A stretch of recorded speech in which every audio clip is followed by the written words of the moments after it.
ये लाइव तस्वीरें। प्रधानमंत्री आपड़ा वसमा आज उपस्थित છે।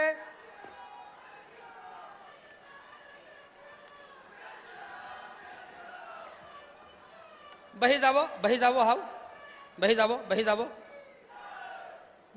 जावो। आज भारत ने आजादी ना 75 वर्ष बाद आपड़ा देश नो प्रधानमंत्री माननीय नरेंद्र मोदी जी अले बंद करो नी बही जाओ।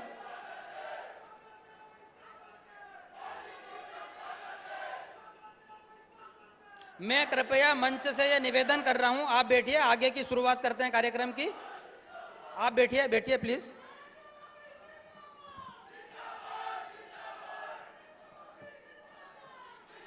बोलो मानगढ़ धाम की।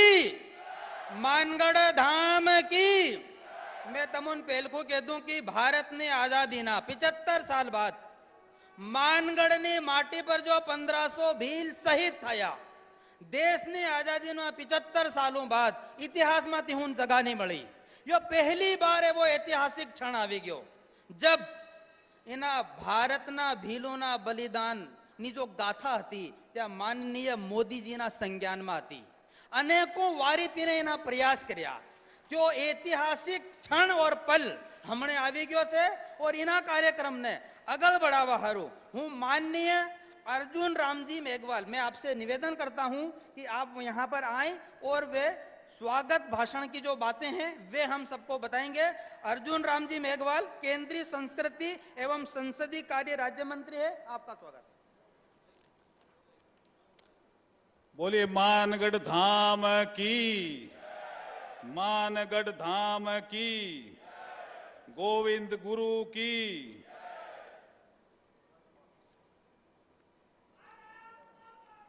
पूरे विश्व के सर्वाधिक लोकप्रिय नेता के रूप में प्रतिष्ठित, हम सभी के प्रेरणा स्रोत, भारत के यशस्वी प्रधानमंत्री आदरणीय श्री नरेंद्र मोदी जी का इस पावन धरा पर हम सब स्वागत करते हैं, वंदन करते हैं और अभिनंदन करते हैं।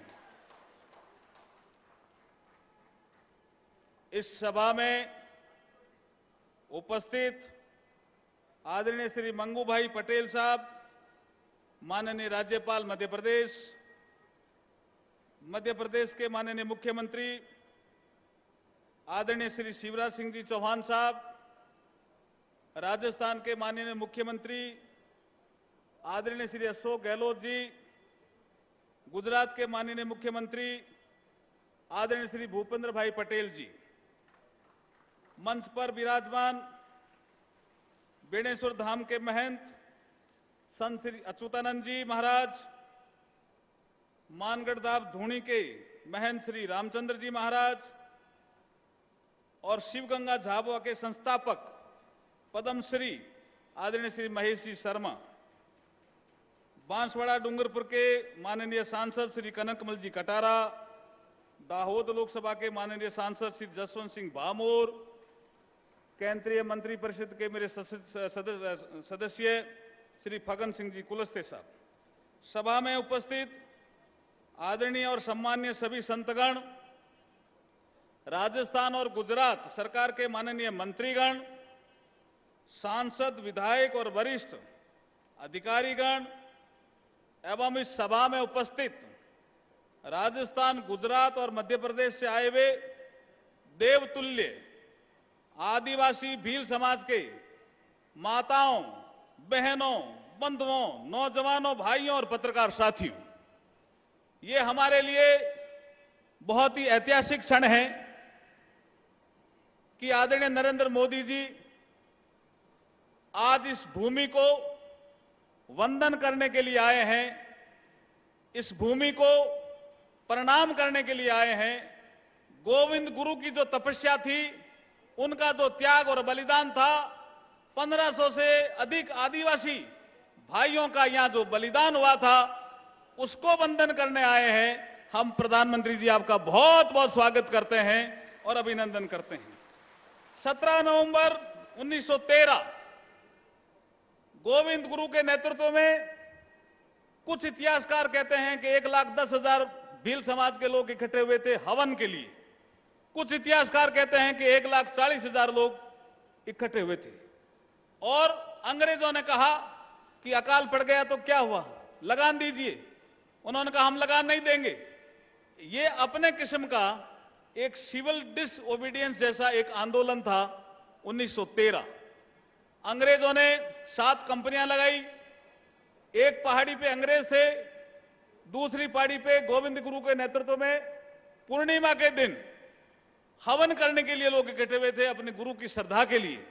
नियत थे लोगों पर यह कहने के कारण कि हम लगान नहीं देंगे, बेगार नहीं करेंगे, आपका राज यहां क्यों नहीं रहना चाहिए। ये आजादी का आंदोलन जैसा आंदोलन था। उस समय गोलियां चली, 1500 से ज्यादा भील समाज के लोग बलिदान हो गए देश के लिए।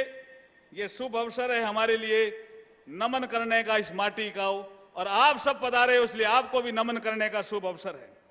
मुझे अच्छी तरह से याद है प्रधानमंत्री जी कि अभी आजादी का अमृत महोत्सव के दौरान आपने 75 मंत्रियों को 13, 14, 15 अगस्त को विभिन्न स्थानों पर भेजा था, आइकॉनिक प्लेस। मेरी ड्यूटी आपके निर्देशानुसार यहां लगी थी। मैं 13 अगस्त 22 को इस पवित्र मानगढ़ पर आया था, और जब मैं यहां झंडारोहण कर रहा था, तिरंगा फहरा रहा था, तो कुछ गांव में भी गया था। और गांव के लोग कह रहे थे कि प्रधानमंत्री मोदी जी जब मुख्यमंत्री थे तो गुजरात का स्मृति वन महोत्सव यहां 30 जुलाई 2012 को यहीं किया था, पेड़ भी लगाया था। काफी पेड़ लगे हैं, अगर प्रधानमंत्री जी यहां आकर के देखेंगे तो अच्छा लगेगा। आज प्रधानमंत्री जी ने हमारी बात मान ली है, इसलिए पुनः हम आपका स्वागत करते हैं और अभिनंदन करते हैं। मैं ज्यादा समय नहीं लेता हुआ सिर्फ इतना ही कहता हूं कि आजादी का अमृत महोत्सव में अनसंग हीरोज को मान और सम्मान देने का कार्यक्रम प्रधानमंत्री जी ने हाथ में लिया है। संस्कृति मंत्रालय को विशेष जिम्मेदारी दी है कि देश में जहां जहां अनसंग हीरोज हैं, जिन्होंने आजादी की लड़ाई लड़ी, बलिदान दिया, लेकिन इतिहास के पन्नों में उनको स्थान नहीं मिला, उनको प्रॉपर स्थान मिले, प्रॉपर मान सम्मान मिले, वर्तमान पीढ़ी उनके बारे में जाने, भावी पीढ़ी भी जाने, इसके लिए आज का कार्यक्रम है। प्रधानमंत्री जी पुनः आपका स्वागत करते हुए मैं मेरी वाणी को विराम देता हूं। बोलिए मानगढ़ धाम की, मानगढ़ धाम की, गोविंद गुरु की। बहुत बहुत धन्यवाद। देश की आजादी के इन 75 सालों में आदिवासी समाज को इस तरह बताया गया कि उसमें नेशनलिटी थी, राष्ट्रीयता का अभाव है।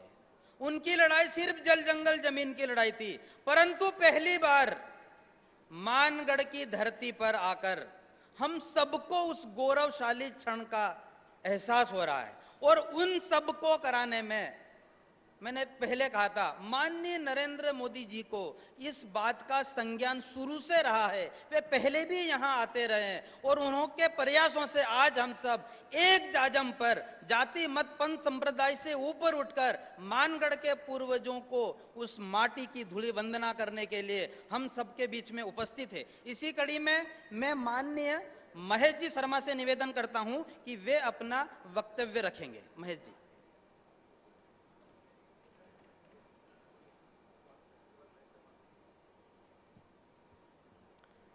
माननीय प्रधानमंत्री जी और इस मंच पर विराजमान मध्य प्रदेश के राज्यपाल महोदय, तीनों प्रदेशों के मुख्यमंत्री और अन्य इस मंच पर बैठे महानुभाव, माताएं, बहनें, सभी को हाथ जोड़ करके मैं प्रणाम करता हूं।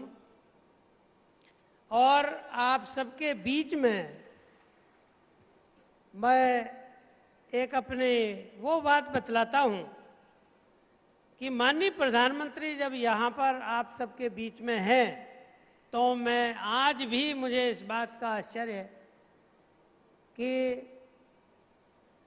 हम जब यहाँ आते थे मानगढ़ की भूमि पर झाबुआ से, तो अनेक लोग अनेक क्या लाखों लोग चाहते थे कि ये मानगढ़ को राष्ट्रीय स्मारक का दर्जा दिया जाए, और वो बहुत वर्षों से प्रयासरत थे।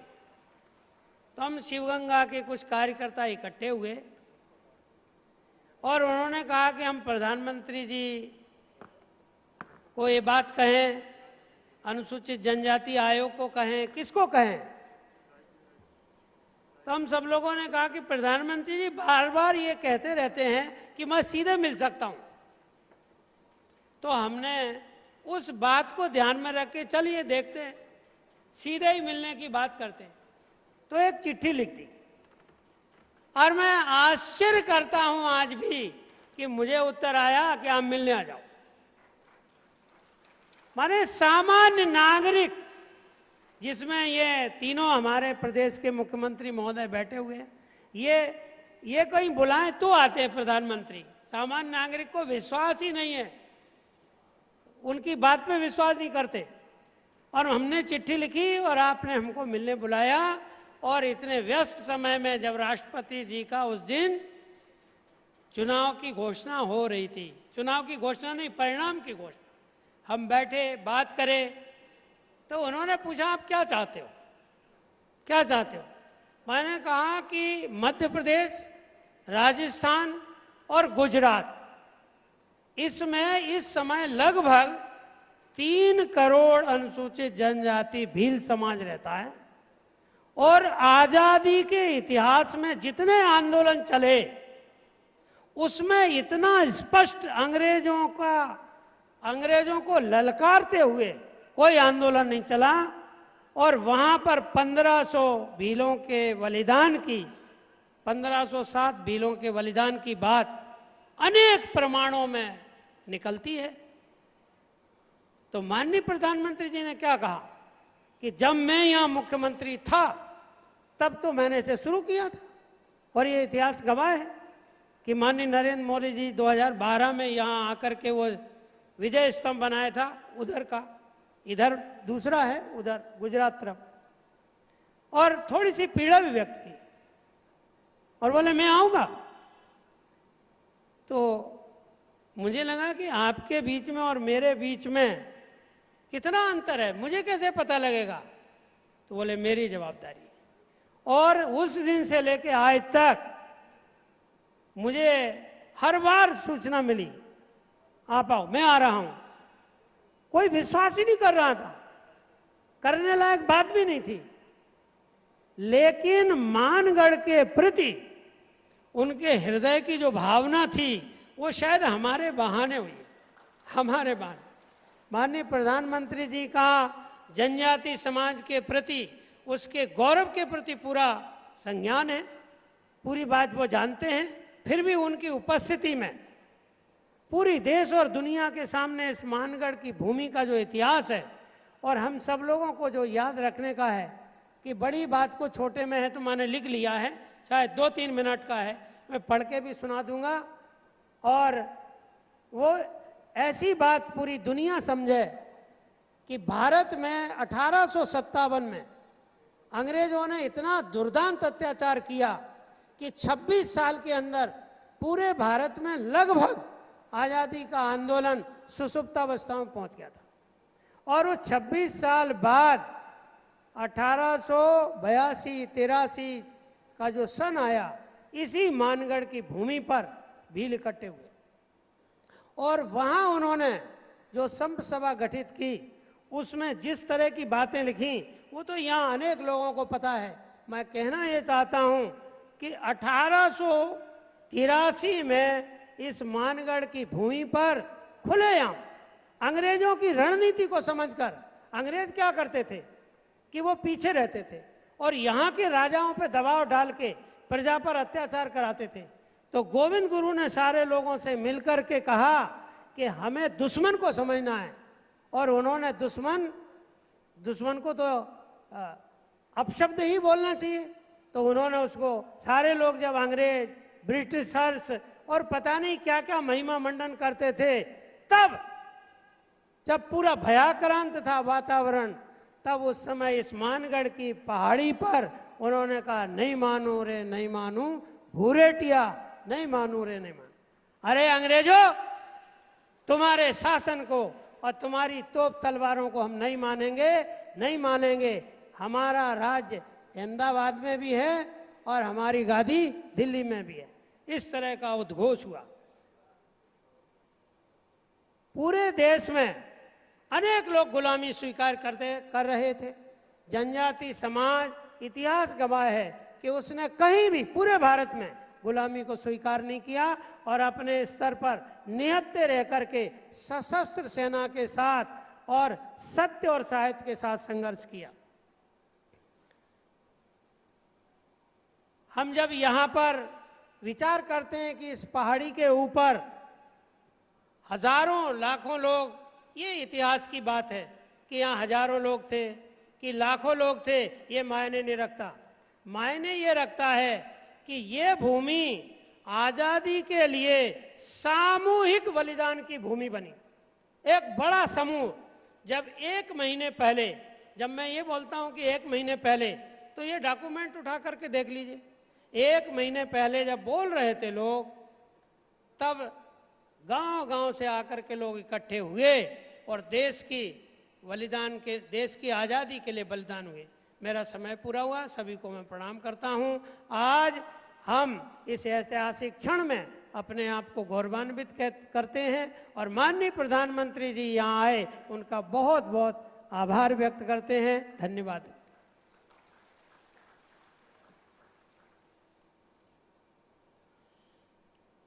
भक्ति से देशभक्ति, यह भीलों की प्राचीन परंपरा रही है। सती सुरमल खराड़ी, राजूगेर भाबर, गोविंद गुरु, हम सभी उसी परंपरा के सम्माहक हैं। यह बड़ी बात है कि 75 सालों बाद हमारी इस साइलेंट क्राई को सुना गया और वह सुनने वालों में अगर सबसे अग्रणी नाम है जो हमको यह सम्मान देने के लिए हमारे बीच में उपस्थित है, माननीय नरेंद्र मोदी जी। वास्तव में हम सब उनके आभारी है कि वह इस मानगढ़ की माटी की धूली वंदना करने के लिए आए हुए हैं। मैं अगले वक्तव्य के लिए मध्य प्रदेश के मुख्यमंत्री माननीय शिवराज सिंह जी चौहान से निवेदन करता हूं कि आप आएं और हम सबको वक्तव्य दें।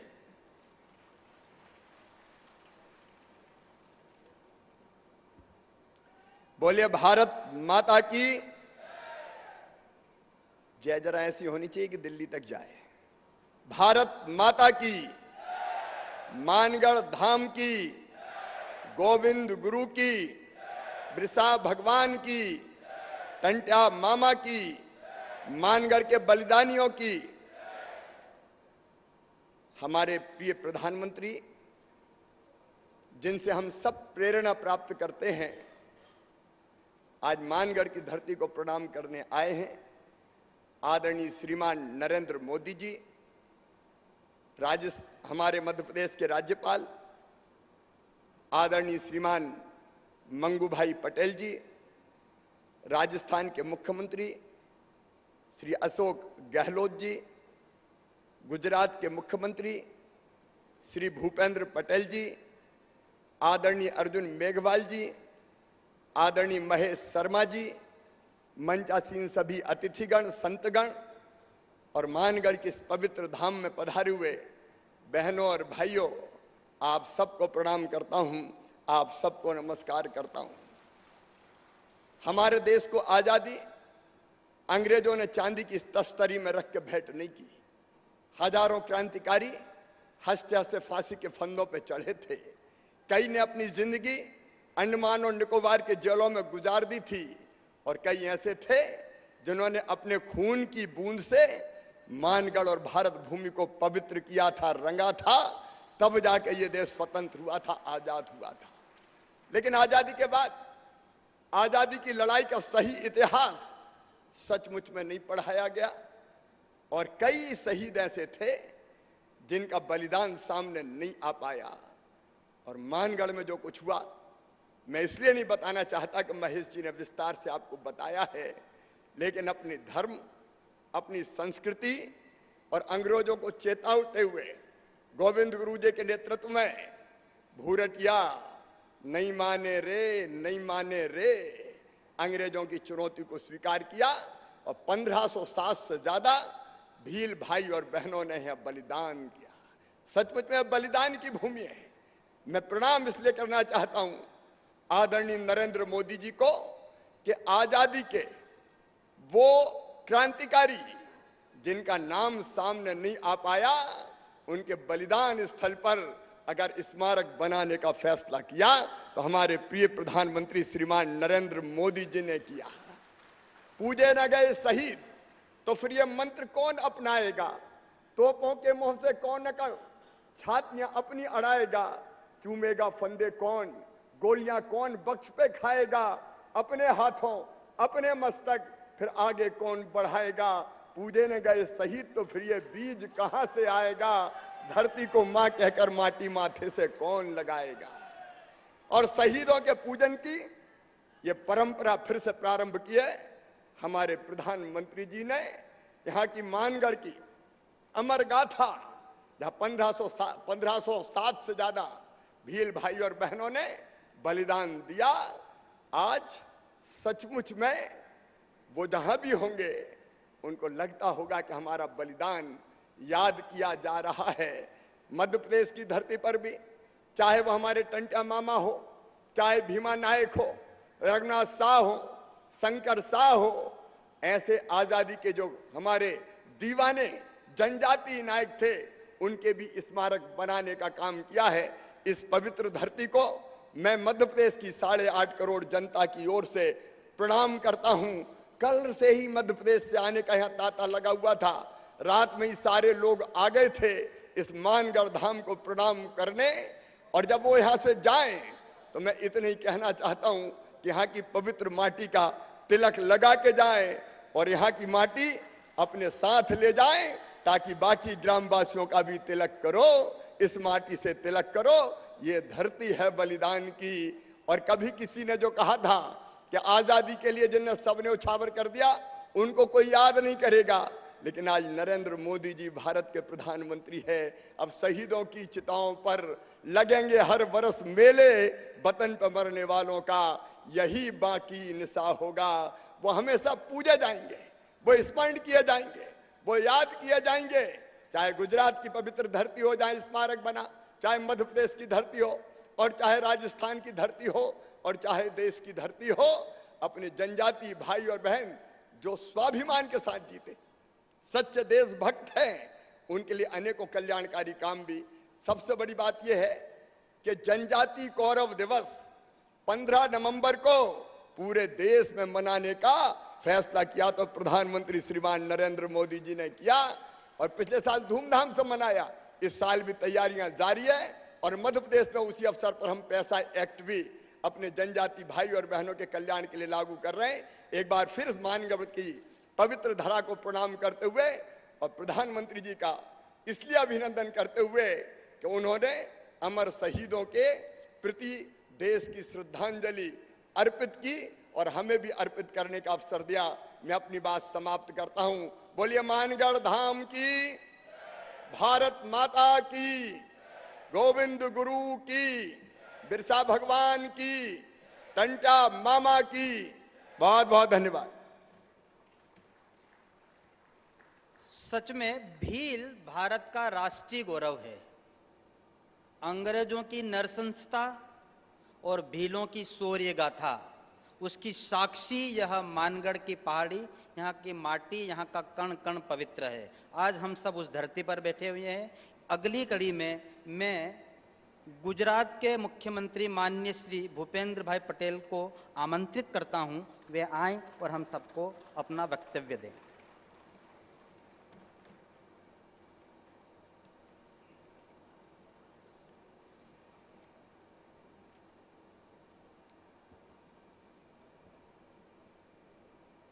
मानगढ़ धाम की गौरव गाथा के इस राष्ट्रभक्ति सबर शहीद वंदना समारोह में उपस्थित विश्व के लोकप्रिय जननायक और यशस्वी प्रधानमंत्री श्री नरेंद्र मोदी जी, मध्य प्रदेश के राज्यपाल श्री मंगूभाई पटेल, मध्य प्रदेश के मुख्यमंत्री श्री शिवराज सिंह चौहान, राजस्थान के मुख्यमंत्री श्री अशोक गहलोत जी, केंद्रीय राज्य मंत्री श्री फागन सिंह कुलस्ते, केंद्रीय राज्य मंत्री श्री अर्जुन सिंह मेघवाल जी, सांसद श्री जसवंत सिंह भाभोर, श्री कनकमल कटारा, संत अच्युतानंद जी महाराज बनेश्वर धाम, श्री महेश शर्मा शिव गंगा संस्थान, रामचंद्र जी महाराज महंत मानगढ़ धाम, विक्रमदास जी महाराज लशुणिया धाम और गुजरात, राजस्थान और मध्य प्रदेश से वन बंधु भाइयों बहनों, मीडिया के मित्रों, आप सभी को मेरा नमस्कार। आज हम ऐतिहासिक मानगढ़ हत्याकांड के वीर शहीद वनवासियों को नमन करने के इस अवसर पर उपस्थित हुए हैं। मैं मेरी बात रखने से पहले गुजरात के मोरबी में 2 दिन पहले हुए दुर्घटना के मृतकों के प्रति अपनी संवेदना प्रकट करता हूं। इस हादसे में जिन नागरिकों ने अपनी जान गंवाई है, उनके आत्मा को परमात्मा शांति प्रदान करे और दिव्यंत आत्मा के परिवार को ये दुख झेलने की शक्ति ईश्वर दे, यह हम सब की प्रार्थना है। मैं प्रधानमंत्री श्री नरेंद्र भाई का विशेष रूप से आभार व्यक्त करता हूं। आप संकट की इस घड़ी में हमारे साथ खड़े रहें।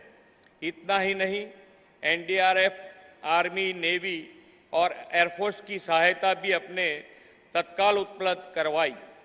भूकंप हो या नेचुरल कैलेमिटी या फिर ऐसी कोई भी दुर्घटना, माननीय प्रधानमंत्री जी हमेशा ही संपूर्ण संवेदना के साथ हमारी मदद एवं आपदा प्रबंधन मार्गदर्शन करते रहे हैं। आपके निरंतर मार्गदर्शन से इस दुर्घटना में बचाव राहत कार्य के लिए हमें बल मिला है। मुझे विश्वास है कि आपकी नेतृत्व और दिशा दर्शन में गुजरात इस हादसे से निकलकर जल्द ही फिर विश्व विकास की तेज रफ्तार पर गतिमान होगा। देश के यशस्वी प्रधानमंत्री श्री नरेंद्र मोदी जी की प्रेरणा से हमने आज़ादी का अमृत महोत्सव मनाकर अमृत काल में प्रवेश किया है। प्रधानमंत्री जी के इस अमृत काल में हमें 5 संकल्प दिए हैं। इस 5 संकल्प में से एक है अपनी विरासत पर गर्व करना। आज़ादी आंदोलन के सेनानी वीर शहीदों की विरासत का गौरव सम्मान इस अमृत काल में करने का प्रधानमंत्री जी ने आह्वान दिया है। आज़ादी का अमृत महोत्सव तहत हर घर तिरंगा अभियान से राष्ट्र सम्मान, राष्ट्रहित सर्वोपरि का भाव प्रधानमंत्री जी ने देश के जन जन में उजागर किया है। आज़ादी के वटवृक्ष को अपने बलिदान तथा संपूर्ण समर्पण से संचित करने वाले मानगढ़ के वनबंधु आजाद आदिजाति समुदाय की स्मृति जनमानस में पुनः जागृत करने का आज ऐतिहासिक अवसर है। ये हमारा गौरवशाली इतिहास है कि आदिवासी भाई बहनों ने भी स्वतंत्रता संग्राम में बढ़ चढ़कर हिस्सा लिया और अलग अलग आंदोलन के माध्यम से अंग्रेजों के खिलाफ लड़ाई लड़ी। हमारा आदिवासी समाज एक बलिदानी समाज है। राजस्थान, गुजरात और मध्य प्रदेश के त्रिसंगम पर स्थित यह मानगढ़ हिल हमारे आदिवासी भाई बहनों की वीरता के अनेक उदाहरणों में से एक है। आज मैं इन सभी शहीद आदिवासी जनों को नमन करना चाहूँगा, जिन्होंने अपने प्राणों की आहुति देकर स्वतंत्रता संग्राम में अपना अमूल्य योगदान दिया। लेकिन 17 नवंबर 1913 का वो काला दिन कौन भूल सकता है, जब अंग्रेजों ने लगभग 1500 आदिवासी भाई बहनों को गोलियां से भून दिया था। जलियांवाला बाग हत्याकांड से भी भीषण इस मानगढ़ हत्याकांड में हजारों आदिवासी राष्ट्र प्रेमी युवाओं ने अपने प्राणों की आहुति दे दी। गुरु गोविंद के आह्वान पर 1.5 लाख से अधिक आदिवासी ब्रिटिश हुकूमत के खिलाफ इस आंदोलन में शामिल हुए और अंग्रेज ने इकट्ठे हुए इन आदिवासी जानों पर गोलियां की बौछार कर दी थी। श्री गोविंद गुरु जी मानगढ़ के बिल आदिवासियों द्वारा आज़ादी के क्रांति के नायक के रूप में पूजे जाते हैं। मानगढ़ के इस नरसंहार और इतिहास के कालखंड में विलीन हो गई शस्त्र संग्राम की घटनाओं से वर्तमान पीढ़ी को परिचित कराने का बीड़ा आदरणीय वड़ा प्रधान श्री ने उठाया है। आदरणीय श्री नरेंद्र भाई ने गुजरात के मुख्यमंत्री के रूप में सन 2012 में मानगढ़ हिल पर जन भागीदारी से वन महोत्सव मनाया था। आदिवासियों के देश प्रेम और वृक्ष प्रेम का समन्वय इस वन महोत्सव से जनमानस में गोविंद गुरु स्मृति से श्री नरेंद्र भाई ने उजागर किया था। देश के स्वतंत्रता संग्राम में अमूल्य योगदान देने वाले वनवासी परिवारों को स्वतंत्रता के दशकों बाद विकास के मुख्य प्रवाह में लाने के ठोस कदम श्री नरेंद्र भाई के नेतृत्व में गुजरात ने उठाए हैं। राज्य की विकास यात्रा में आदिजाति समाज की सक्रिय भागीदारी सुनिश्चित करने के उद्देश्य श्री नरेंद्र भाई ने वन बंधु कल्याण योजना का अमल शुरू करवाया है। इस योजना तहत अब तक 1 लाख करोड़ से अधिक रुपयों की लागत से अनेकों विकास कार्य वन बंधु विस्तार में संपन्न हुए हैं। वन बंधु परिवार के संतान को समय अनुकूल शिक्षा के अवसर प्रदान करने के अभिगम से 2000 से अधिक प्राइमरी स्कूल के 6000 क्लासरूम में ज्ञान कुंज प्रोजेक्ट अंतर्गत स्मार्ट इंटरएक्टिव बोर्ड का लाभ डबल इंजन सरकार में मिल रहा है।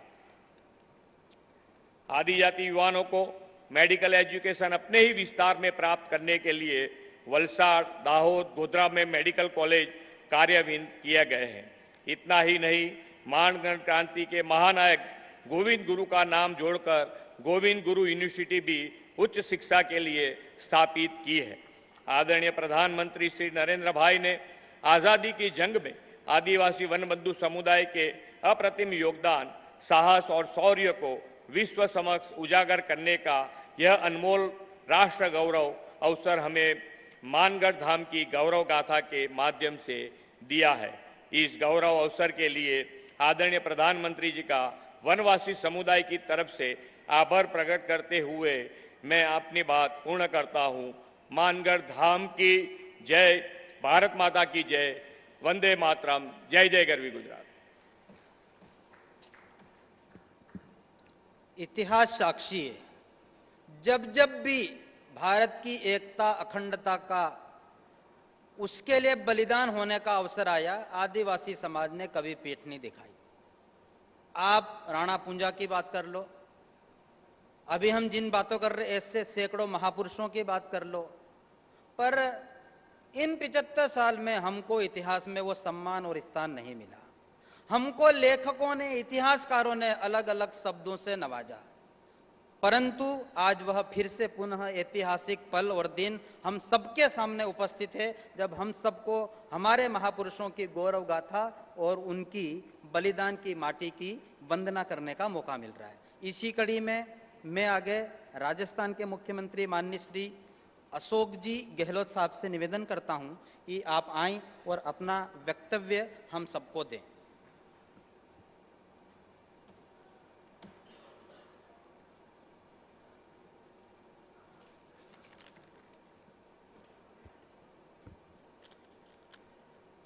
माननीय प्रधानमंत्री श्री नरेंद्र मोदी जी, मध्य प्रदेश के राज्यपाल आदरणीय मंगू भाई पटेल, मध्य प्रदेश के मुख्यमंत्री माननीय शिवराज सिंह चौहान साहब, गुजरात के मुख्यमंत्री भूपेंद्र भाई पटेल साहब, केंद्रीय मंत्री फग्गन सिंह जी कुलस्ते जी, राज्य मंत्री अर्जुन मेघवाल जी, सांसद कनकमल कटारा जी, जसवंत जी डामोर और महेश शर्मा जी, रामचंद्र जी महाराज साहब, संत अच्युतानंद जी महाराज साहब और यहाँ उपस्थित हमारे साथी मंत्रिमंडल के साथी महेंद्र मालविया जी, अर्जुन बामुनिया जी, रामलाल जी जाट साहब, भंवर सिंह जी भाटी और नेता प्रतिपक्ष गुलाब चंद कटारिया जी और तमाम उपस्थित बुजुर्गों, भाइयों और बहनों, नौजवान साथियों, मुझे बहुत पसंद था कि आज मानगढ़ धाम पे प्रधानमंत्री जी पधारे। मैं सबसे पहले अपनी ओर से, आप सबकी ओर से और राजस्थान प्रदेशवासियों की ओर से उनका हार्दिक स्वागत करता हूं। मुझे खुशी है कि आप जानते हैं कि मेवाड़ की धरती, वागड़ की धरती का अपना एक इतिहास रहा है और मानगढ़ धाम ने जो इतिहास रचा है वो देश के स्वर्णिम अक्षरों में लिखा गया है। उस जमाने में 1913 के अंदर गोविंद गुरु जी के सानिध्य में आदिवासियों ने जो संघर्ष किया, जिसकी गाथा मेरे पूर्व वक्ताओं ने बताई आपको, आप कल्पना कर सकते हैं किस प्रकार से यहाँ पर लोहा लिया गया अंग्रेज़ों से। 1500 से अधिक लोग आदिवासी भाई बहन मारे गए। तो आप सोच सकते हो कि आदिवासियों का जो इतिहास है वो महान इतिहास है। और मैं समझता हूँ कि जितनी खोज की जाए उतनी आपको नई नई कहानी मिलेगी कि आदिवासियों ने जंग में गुलामी की जंजीरों से मुक्त होने के लिए क्या क्या किया। पाल ददभाव जो गुजरात में है, बनासकांठा में, वहाँ पे भी आदिवासियों का नरसंहार हुआ था। 100 साल पूरे हो गए, उसको भी 1922 में हुआ था।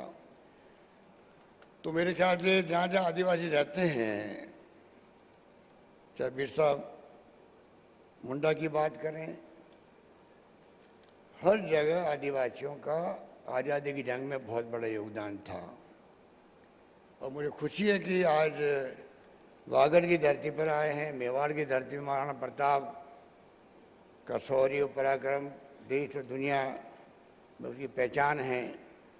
यहाँ फ्रीडम फाइटर बहुत हुए, यहाँ के मुख्यमंत्री भी हुए हरदेव जोशी जी, भीखाभाई भील बहुत बड़े नेता हुए देश के, माणिकलाल वर्मा हुए, भोगीलाल पंड्या हुए, उपाध्याय जी हुए, कितने लोग हुए जिन्होंने उस वक्त में भाग लिया था। पर ये मानगढ़ धाम जो इतिहास रच गया है, मैं समझता हूँ कि ये हम लोगों के लिए गौरव की बात है। हमने प्रधानमंत्री महोदय को रिक्वेस्ट भी की है कि समय आ गया कि हम लोग क्यों नहीं इसको एक राष्ट्रीय स्मारक के रूप में इसकी स्थापना करें, जिससे कि पूरे देश जो जलियांवाला बाग की कहानी जानता है, इतिहास जानता है, त्याग और बलिदान किस प्रकार हुए वहाँ उसकी पहचान पूरे मुल्क के अंदर है, उसी प्रकार से मानगढ़ धाम की पहचान भी बने देश के अंदर कि आदिवासी समाज भी उस जमाने में पीछे नहीं था किसी से भी जंग लड़ने के अंदर।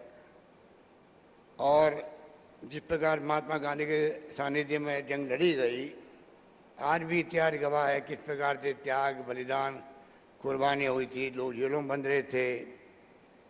पंडित जवाहरलाल नेहरू 10 साल तक जेलों में बंद रहे थे। सरदार पटेल जेलों में बंद रहे थे।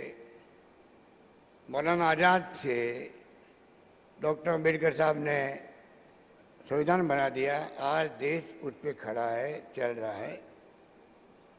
और जिस प्रकार से लगातार हम देख रहे हैं एक के बाद एक जो देश इतिहास बना रहा है दुनिया के अंदर, उसके बारे में मुझे कहना नहीं, क्योंकि आज दुनिया की पहचान भी हमारे मुल्क का जो मान सम्मान है वो कहाँ से कहाँ पहुँच गया। कहाँ तो हम गुलामी की जंजीरों में झगड़े हुए थे, जिसकी कहानी हम यहाँ बैठ के कर रहे हैं, और कहाँ पर आज देश कहाँ पहुँचा है। प्रधानमंत्री मोदी जी जाते हैं दुनिया के मुल्कों में तो कितना सम्मान मिलता है इनको। क्यों मिलता है? क्योंकि नरेंद्र मोदी जी उस देश के प्रधानमंत्री हैं। नरेंद्र मोदी जी उस देश के प्रधानमंत्री हैं जो हमारे मुल्क में आए हैं, जो गांधी का देश है, जहाँ लोकतंत्र की जड़ें मजबूत है, गहरी है। 70 साल के बाद में वहाँ लोकतंत्र जिंदा रहा है। ये दुनिया को एहसास होता है तो उनको गर्व होता है कि उन देश का प्रधानमंत्री मोदी जी हमारे मुल्क में आ रहे हैं। तो आप सोच सकते हो कि किस प्रकार से ये देश आगे बढ़ा है। और कहाँ बांसवाड़े की बात करें तो मामा बालेश्वर जी का नाम अभी ले लेते मोदी जी। इनको ज्ञान है कि मामा बालेश्वर का क्या योगदान था गोविंद गुरु के बाद में, किस प्रकार से उन्होंने लगातार जागृति का काम किया, लोगों को जगाने का काम किया। और मैं समझता हूँ नाथू भाई भगत, हीरा भाई मेंबर पार्लियामेंट थे, किसी ने कमी नहीं रखी। और सभा बना करके जो गोविंद गुरु ने प्रयास किए, उनको जेल जाना पड़ा, 8-10 साल तक जेलों में रहे। आप कल्पना कर सकते हो कि गोविंद गुरु का जो योगदान है उनको देश कभी भूल नहीं पाएगा। इस मौके पर क्योंकि समय की सीमा है, प्रधानमंत्री जी को बोलना भी है, जाना भी है, तो मैं खाली 2 बातें कह के अपनी बात समाप्त करना चाहूँगा। राजस्थान सरकार, मैं प्रधानमंत्री जी को कहना चाहूँगा, हम लोग आदिवासियों के लिए भी शिक्षा के क्षेत्र में यहाँ विश्वविद्यालय खोला गया है बांसवाड़ा के अंदर। शिक्षा के क्षेत्र में हम लोग सभी तरह से कॉलेजेस खोल रहे हैं, उनका जाल बिछा रहे हैं। स्वास्थ्य सेवा में बहुत हम आगे निकल गए हैं। बल्कि मैं आपसे आग्रह करूंगा कि आप अगर हमारा मॉडल जो राजस्थान का चिरंजीव योजना का, उसका अगर आप एग्जामिन करवाएंगे तो हो सकता है कि आप उसको पूरे देश में लागू करना चाहेंगे। पूरी तरह हमने right to health, universal health services देने का प्रारंभ किया राजस्थान के अंदर, उसका लोगों ने स्वागत किया। एक बात जो यहाँ पर पहले रतलाम से डूंगरपुर वाया बांसवाड़ा रेल से जुड़ा हुआ नहीं है, जहाँ हम बैठे हुए हैं जिस जिले में, उसको पिछली बार हम लोगों ने, रेलवे की स्कीम थी तो 50% सरकार पैसा देगी, स्टेट गवर्नमेंट देगी, उसको हमने मंजूर किया था उस जमाने के अंदर। उस वक्त हालात हमारे अच्छे थे, रेवेन्यू अच्छी आ रही थी तेल निकलने के बाद में। 250 करोड़ रुपये में जमा करा दिए रेलवे को, जमीन हमने दे दी, काम शुरू हो गया, बाद में अचानक काम रुक गया है। तो मैं आपसे आग्रह करूंगा कि आप इस प्रोजेक्ट को आप वापस दिखवाएंगे रेल मंत्रालय में, तो आपकी एक सौगात होगी राजस्थान को, आदिवासी क्षेत्र को, कि रतलाम से सीधा डूंगरपुर अहमदाबाद वाया बांसवाड़ा जुड़ जाएगा। और ये मानगढ़ धाम में लोग आएंगे, उनको बहुत बड़ी सुविधा मिल जाएगी। और अंत में फिर वही मांग करूंगा जो हम लोग कहते आए हैं कि राष्ट्रीय स्मारक घोषित हो मानगढ़ धाम। मुझे खुशी है कि प्रधानमंत्री जी आपने अभी 4-5 दिन पहले ही इसके बारे में जानकारी प्राप्त करी है। आपने राजस्थान के, गुजरात के, मध्य प्रदेश के चीफ सेक्रेटरी से बात करी है, वीडियो कॉन्फ्रेंसिंग स्वयं ने बात करी, आपने स्वयं ने बात करी है। इसके मायने होते हैं, इसका मतलब है आपके दिलो दिमाग के अंदर ये बात रही है कि मैं 1 तारीख को जाऊंगा मानगढ़ धाम, तो इसके बारे में जानकारी प्राप्त करके जाऊं। मैं अपनी ओर से, आप सबकी ओर से, यहाँ बैठे हुए लोग हैं उनकी तरफ से, और तमाम प्रदेशवासियों की तौर से मैं आपसे आग्रह करता हूँ, निवेदन करता हूँ कि आप मानगढ़ धाम को राष्ट्रीय स्मारक का दर्जा दें। ये बात कहता हूँ, मैं अपनी बात समाप्त करता हूँ। धन्यवाद। जय हिंद। धन्यवाद।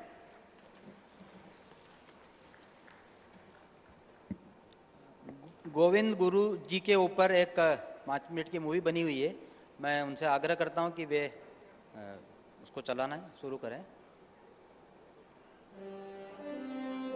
आजादी के अमृत महोत्सव का लक्ष्य स्वतंत्रता संग्राम से जुड़ी वीरता की अनसुनी कहानियां और अनसुने वीर नायकों की कथा को उजागर करना और उनके आदर्शों को अपने जीवन में आत्मसात करना है।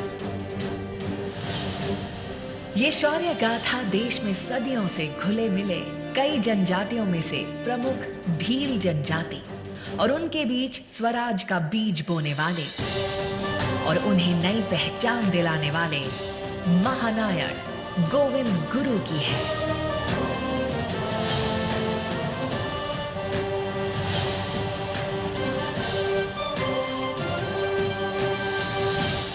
ये कहानी मानगढ़ की पहाड़ी पर हुए उस नरसंहार की है जिसमें हजारों निर्दोष भील आदिवासियों ने भारत माता के लिए अपने प्राण न्योछावर किए थे। गुजरात की सीमा में मानगढ़ पहाड़ी पर स्मृति वन बना है जिसका उद्घाटन तत्कालीन मुख्यमंत्री और वर्तमान प्रधानमंत्री श्री नरेंद्र मोदी जी ने किया था। आज भूमि पर गोविंद गुरु ने प्रेरणा दी, निशस्त्र समाज सुधार करके काम कर रहा है भगतों समूह संप सभाना लोगों आ संप सभाना लोगों समाज सुधारવાનું કામ કરે અંગ્રેજ સલ્તનત સામે પોતાનો અવાજ ઉઠાવે। गांव-गांव में शिक्षा के लिए पाठशाला का निर्माण करना, बच्चों में संस्कृति की समझ को प्रोत्साहित करना, बड़ों को सनातन धर्म के अनुसरण की प्रेरणा देना, सिर्फ स्वदेशी वस्तु के उपयोग पर जोर देना और शराब और मांस के सेवन को बंद करना था। महात्मा गांधी द्वारा स्वतंत्रता की लड़ाई में संप सभा के आदर्शों से भी प्रेरणा ली गई। गोविंद गुरु ने भीलों के बीच सामाजिक सुधारों की अलख तो जलाई ही, साथ ही स्वराज के बीज भी उनके अंदर बोए। इस बीच अंग्रेजों को यह खबर लगी कि गोविंद गुरु अपने अनुयायियों के साथ भारी संख्या में एक सभा में एकत्रित होने वाले हैं और इस सभा में भील ब्रिटिश अधिकारियों के खिलाफ आंदोलन भी कर सकते हैं। तारीख 17 नवंबर और साल 1913। उस दिन मार्गशीर्ष पूर्णिमा थी। मानगढ़ पहाड़ी पर वार्षिक मेला आयोजित किया जाना था। भील बड़ी संख्या में मानगढ़ और अन्य जगहों पर इकट्ठा होने लगे थे। उस बढ़ती भीड़ ने ब्रिटिश हुकूमत की रातों की नींद उड़ा दी। पुलिस ने कर्नल शटर के नेतृत्व में निर्दोष भीलों को घेर कर उन पर गोलियों की बारिश शुरू कर दी। ये भयावह त्रासदी 2 घंटे तक चली और 1500 से अधिक भीलों के लहू से ये पहाड़ी रंग गई। गोविंद गुरु को गिरफ्तार कर लिया गया। उन्हें फांसी की सजा हुई, जिसे बाद में आजीवन कारावास में बदल दिया गया। गोविंद गुरु जी ने जेल से रिहा होने के बाद अपना शेष जीवन भील सेवा सदन के माध्यम से लोगों की सेवा में लगा दिया। उन्होंने भुरेठिया और गीतों के माध्यम से भीलों को जागरूक किया। जब पूरा भारत अंग्रेजों के खिलाफ छिड़ी लड़ाई में अपने अपने तरीके से योगदान दे रहा था, उस समय गोविंद गुरु अज्ञानता और अशिक्षा के जाल में फंसे आदिवासियों को जगा रहे थे और जला रहे थे उनके अंदर देशभक्ति की मशाल। ऐसे वीर को शत शत नमन।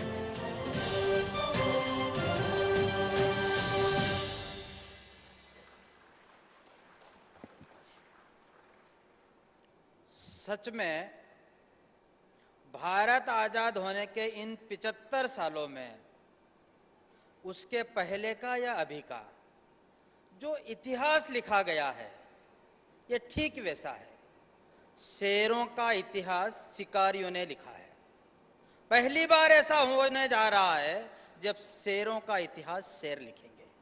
हम सब पूरे भारत के वासी इस बात को महसूस कर रहे होंगे कि पिछले कुछ वर्षों में माननीय नरेंद्र मोदी जी के प्रयासों से भारत के आम जन में जो भारत के महापुरुषों के प्रति, भारत की परंपराओं के प्रति जो गौरव का भान आया है, जो देश के प्रति एक समर्पण और समृद्धि की भावना को जो बलवती मिली है, उन सब को हम महसूस कर रहे हैं।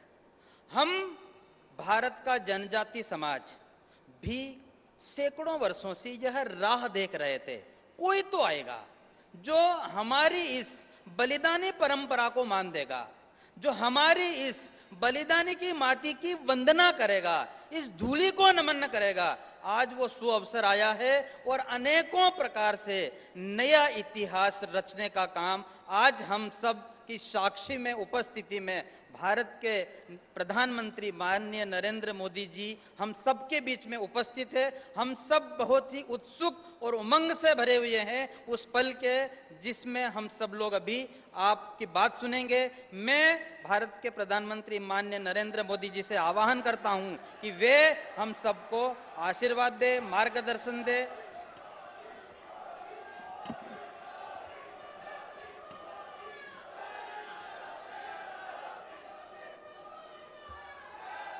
भारत माता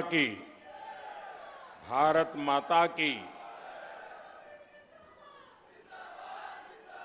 कार्यक्रम में उपस्थित राजस्थान के आदरणीय मुख्यमंत्री श्रीमान अशोक गहलोत जी, मध्य प्रदेश के गवर्नर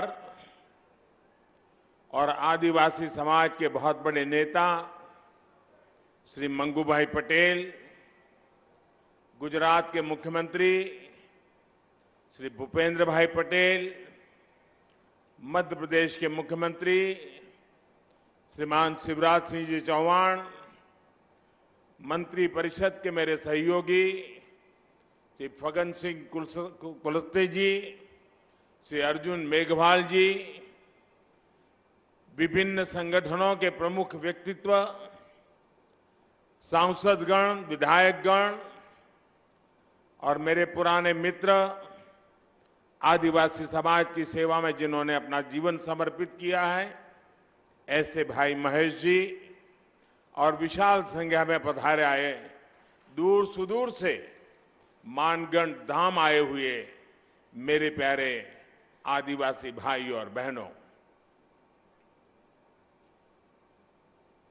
मेरे लिए खुशी की बात है कि मुझे आज फिर एक बार मानगढ़ की इस पवित्र धरती पर आकर के सर झुकाने का अवसर मिला है।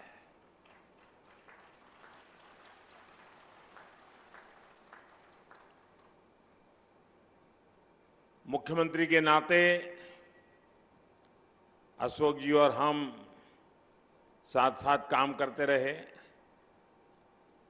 और अशोक जी हमारी जो मुख्यमंत्रियों की जमात थी उसमें सबसे सीनियर थे, सबसे सीनियर मुख्यमंत्रियों में है। और अभी भी हम जो मंच पे बैठे हैं उसमें भी अशोक जी सीनियर मुख्यमंत्रियों में से एक है। तो उनका यहां आना, इस कार्यक्रम में उपस्थित रहना, साथियों, आजादी के अमृत महोत्सव में हम सभी का मानगढ़ धाम आना, ये हम सबके लिए प्रेरक है, हमारे लिए सुखद है। मानगढ़ धाम जनजातीय वीर वीरांगनाओं के तप, त्याग, तपस्या और देशभक्ति का प्रतिबिंब है। ये राजस्थान, गुजरात, मध्य प्रदेश और महाराष्ट्र के लोगों की साझी विरासत है। परसों यानी 30 अक्टूबर को गोविंद गुरु जी की पुण्यतिथि थी। मैं सभी देशवासियों की तरफ से गोविंद गुरु जी को पुनः श्रद्धांजलि अर्पित करता हूं। मैं गोविंद गुरु जी की तप तपस्या, उनके विचारों और आदर्शों को प्रणाम करता हूं। भाई और बहनों, गुजरात का मुख्यमंत्री रहते हुए मानगढ़ का जो क्षेत्र गुजरात में पड़ता है, मुझे उसकी सेवा का सौभाग्य मिला था। उसी क्षेत्र में गोविंद गुरु ने अपने जीवन के अंतिम वर्ष भी बिताए थे। उनकी ऊर्जा, उनकी शिक्षाएं आज भी इस मिट्टी में महसूस की जा रही हैं। मैं विशेष रूप से हमारे कटारा कनकमल जी का और यहां के समाज का भी आज सर झुका करके नमन करना चाहता हूं। जब मैं पहले आता था, एक पूरा वीरान क्षेत्र था और मैंने आग्रह किया था वन महोत्सव के द्वारा। आज मुझे इतना संतोष हुआ, चारों तरफ मुझे हरियाली नजर आ रही है। आपने पूरे श्रद्धाभाव से वन विकास के लिए जो काम किया है, इस क्षेत्र को जिस प्रकार से हरा भरा बना दिया है, मैं इसके लिए यहां के सभी साथियों का हृदय से आज मैं अभिनंदन करता हूं। साथियों, उस क्षेत्र में जब विकास हुआ, जब सड़कें बनी, तो वहां के लोगों का जीवन तो बेहतर हुआ ही, गोविंद गुरु की शिक्षाओं का भी विस्तार हुआ। साथियों, गोविंद गुरु जैसे महान स्वतंत्रता सेनानी भारत की परंपराओं के, भारत के आदर्शों के प्रतिनिधि थे।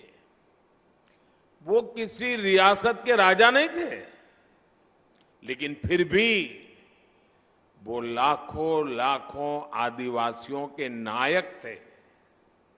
अपने जीवन में उन्होंने अपना परिवार खो दिया, लेकिन हौसला कभी नहीं खोया। उन्होंने हर आदिवासी को, हर कमजोर, गरीब और भारतवासी को अपना परिवार बनाया। गोविंद गुरु ने अगर आदिवासी समाज के शोषण के खिलाफ अंग्रेजी हुकूमत से संघर्ष का बिगुल फूंका, तो साथ ही अपने समाज की बुराइयों के खिलाफ भी उन्होंने लड़ाई लड़ी थी।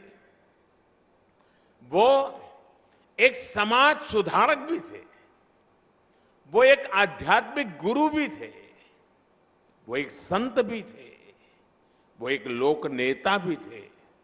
उनके जीवन में हमें साहस, शौर्य के जितने महान दर्शन होते हैं, उतना ही ऊंचा उनका दार्शनिक और बौद्धिक चिंतन भी था। गोविंद गुरु का वो चिंतन, वो बोध आज भी उनकी धुनी के रूप में मानगढ़ धाम में अखंड रूप से प्रदीप्त हो रहा है। और उनकी संप सभा, देखिए शब्द भी कितना मार्मिक है। संप सभा, समाज के हर तबके में संप भाव पैदा हो, इसलिए उन्होंने संप सभा के आदर्श आज भी एकजुटता, प्रेम और भाईचारा की प्रेरणा दे रहे हैं।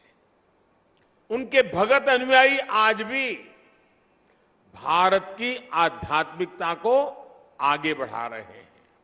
साथियों, 17 नवंबर 1913 को मानगढ़ में जो नरसंहार हुआ, वो अंग्रेजी हुकूमत की क्रूरता की पराकाष्ठा थी।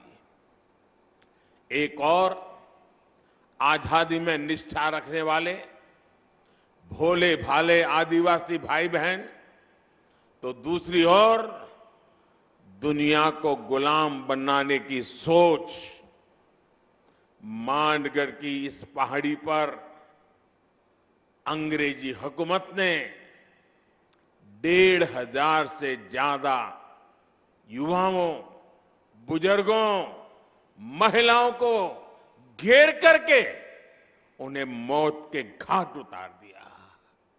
आप कल्पना कर सकते हैं, एक साथ 1,500 से ज्यादा लोगों की जघन्य हत्या करने का पाप किया गया।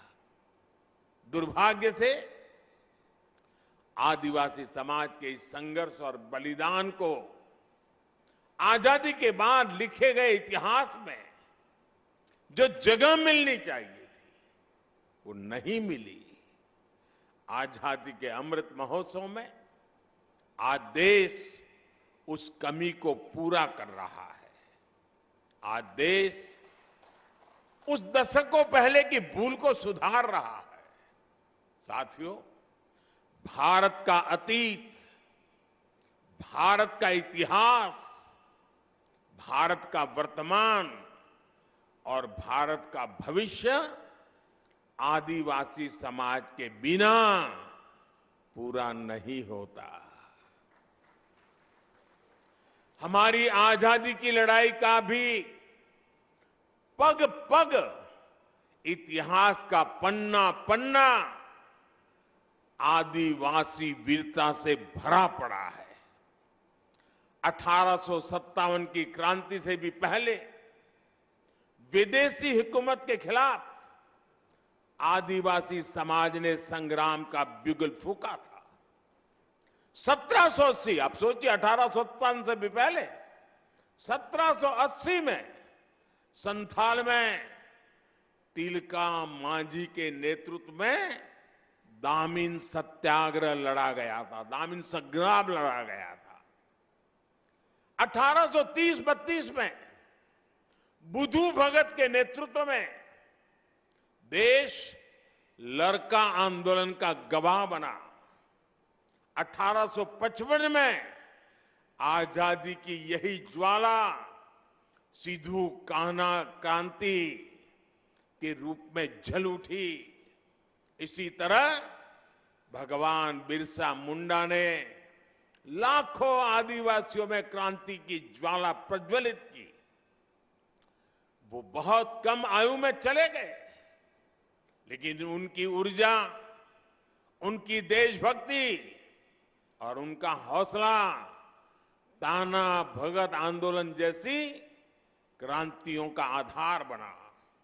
साथियों, गुलामी के शुरुआती सदियों से लेकर 20वीं सदी तक आप ऐसा कोई भी कालखंड नहीं देखेंगे जब आदिवासी समाज ने स्वाधीनता संग्राम की मशाल को थामे न रखा हो।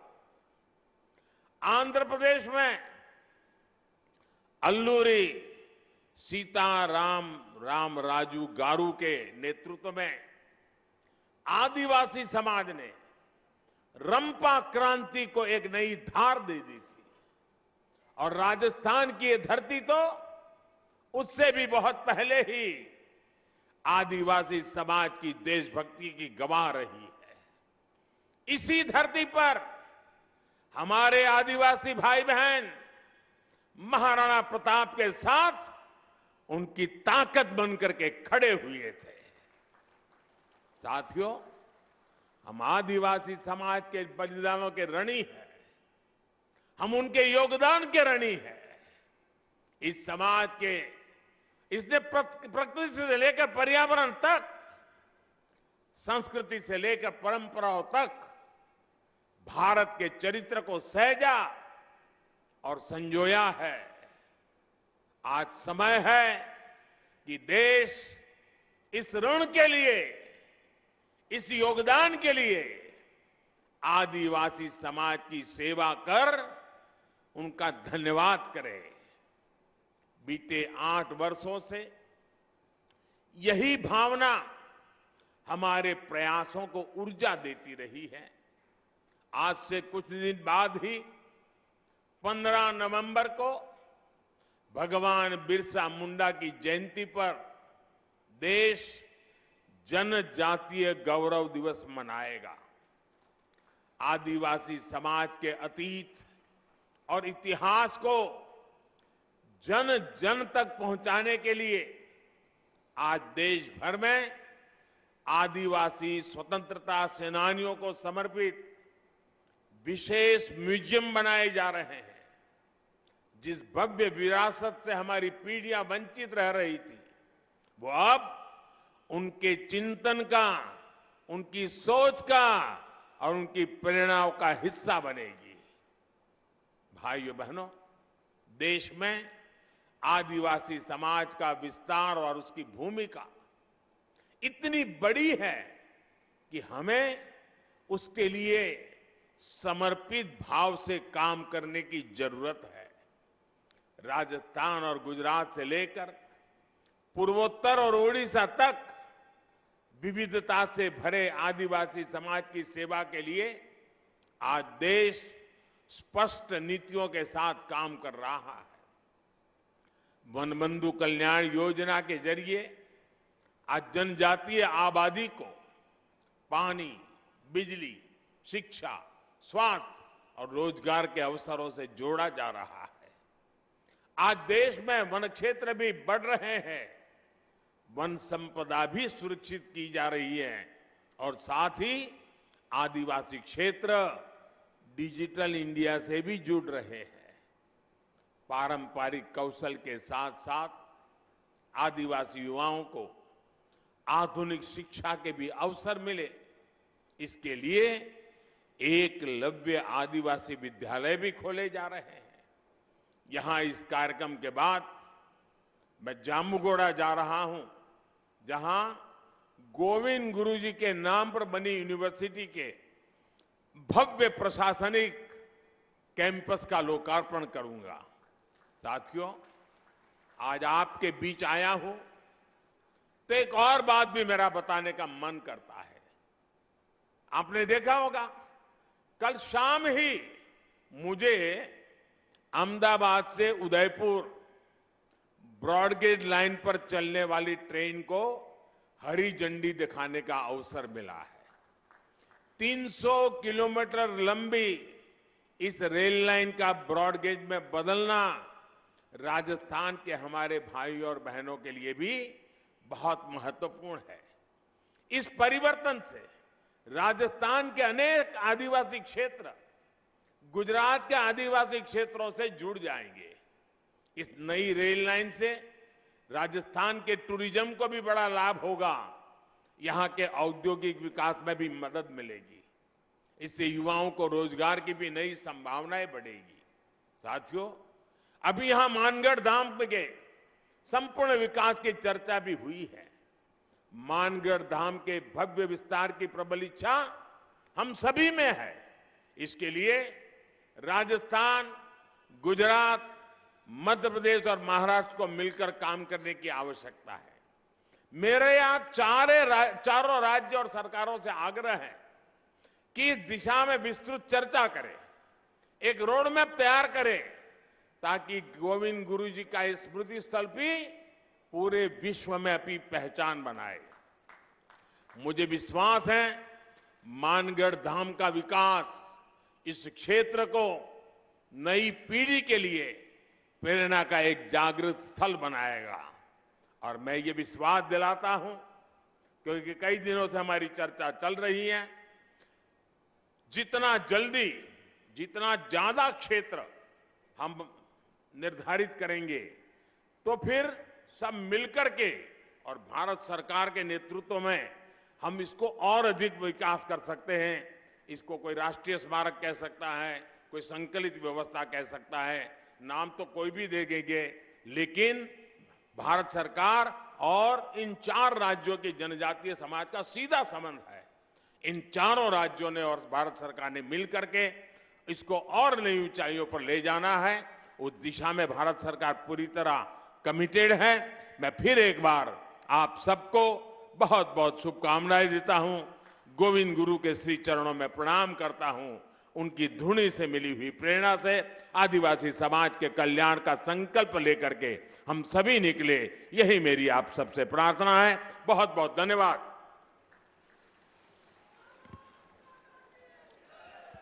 बहुत बहुत धन्यवाद एवं आभार माननीय नरेंद्र मोदी जी एवं उपस्थित समस्त अतिथिगण। हमारे भील समाज को आपने जो यहाँ मान दिया है, हमारे पूर्वजों की माटी का यहाँ जो वंदन हुआ है, आपका बहुत बहुत आभार। आपू बहिरे जो थोड़ी बार है ना।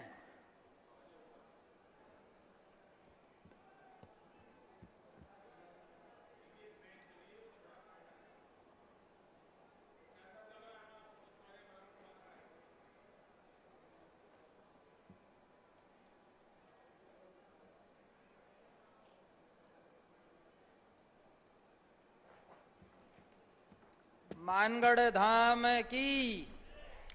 आप सुन रहे थे प्रधानमंत्री नरेंद्र मोदी का संबोधन, जो कि बांसवाड़ा राजस्थान से आ रहा था। प्रधानमंत्री ने अभी कुछ ही देर पहले मानगढ़ धाम का दौरा किया। उन्होंने वहां पर संत गोविंद गुरु को नमन